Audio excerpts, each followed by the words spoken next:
There is happiness in the love of labor, but there is misery in the love of gain.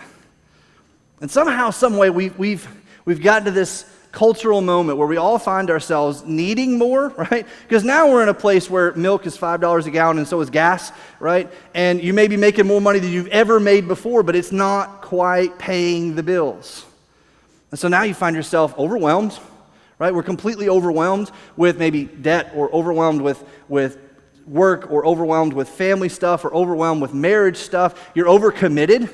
You find yourself like you're plugged into a million things. You've had a hard time saying no.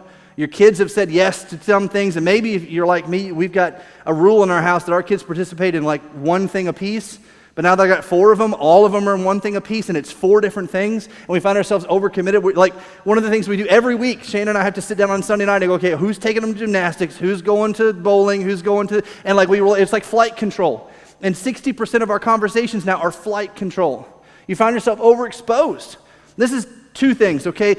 Your world is in a fishbowl because it's all on social media, because everybody else's life is on social media. And so you find yourself having to keep up with all of these people who seem to be putting it together, but you're struggling.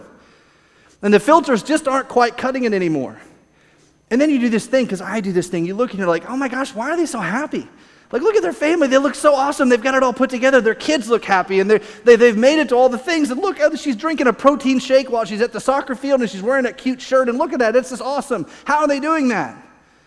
So our lives are more exposed than they've ever been before. We're over, more.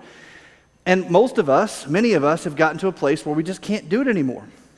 And we're emotionally and physically spent. And there's a word for it that we've created in this cultural moment, and it's burnout.